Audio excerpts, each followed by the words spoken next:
ধর্ষকের সর্বোচ্চ শাস্তি মৃত্যুদণ্ডের দাবি সহ বেশ কিছু দাবিতে মানববন্ধন করেছে শিক্ষার্থী ও শিক্ষকরা। রোববার সকাল থেকে ঢাকা বিশ্ববিদ্যালয়, বুয়েট সহ রাজধানীর বিভিন্ন জায়গায় মানববন্ধন বিক্ষোভ কর্মসূচি পালন করা হয়। নিপীড়ন বন্ধ না হওয়ায় বর্তমান সরকারের সমালোচনা করেন বিক্ষোভকারীরা। রিপোর্ট জিয়া খানের।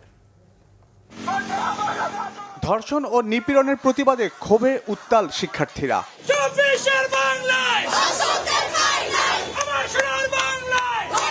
সর্বোচ্চ শাস্তি দাবি অপরাধীর।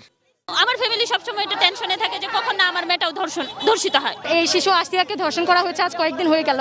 এটা যদি আরো দ্রুত সময় বিচার ব্যবস্থায় পরিবর্তন এনে বিচার আরো দ্রুত করা হতো, তাহলে বাকিরা এই ধরনের অপরাধ করার আগে আরো 10 বার ভাবতো। ধর্ষকদের সর্বোচ্চ শাস্তি যেন ফাঁসি হয়। নারীর প্রতি সহিংসতা ও নির্যাতনের প্রতিবাদে রবিবার সকাল থেকেই বুয়েট, ঢাকা বিশ্ববিদ্যালয় ও রাজু ভাস্কর্যের সামনে মিছিল করে শিক্ষার্থী ও শিক্ষকরা। বর্তমান অবস্থার জন্য সরকারের সমালোচনা করেন তারা। দেশে ধর্ষণ ও নারী নির্যাতনের সংখ্যা আশঙ্কাজনকভাবে বেড়ে গেছে। গত মাসে 50টিরও বেশি ধর্ষণের অভিযোগ পাওয়া গেছে। আমাদের যে অন্তর্বর্তী সরকার, যিনি গণ অভ্যুত্থানের মধ্য দিয়ে গড়ে ওঠা সরকার, তার এক্ষেত্রে দায় আছে যে স্বরাষ্ট্র উপদেষ্টা একের পর এক ঘটনা ঘটার পরও ওনারা বলছেন জিরো টলারেন্স, ওনারা বলছেন মব তারা প্রশ্রয় দেবেন না, অথচ আমরা দেখছি একের পর এক মব সৃষ্টি করেই ঘটনাগুলো ঘটানো হচ্ছে এবং ভুক্তভোগী বিচার পাচ্ছেন না।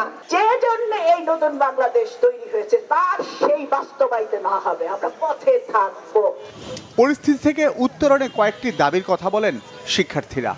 দেশে ঘটে যাওয়া সকল নারী নির্যাতনের ঘটনায় অভিযুক্তদের দ্রুত আইনের আওতায় আনতে হবে। প্রয়োজনে ধর্ষণের ঘটনার বিচারের জন্য আলাদা ট্রাইব্যুনাল গঠন করতে হবে।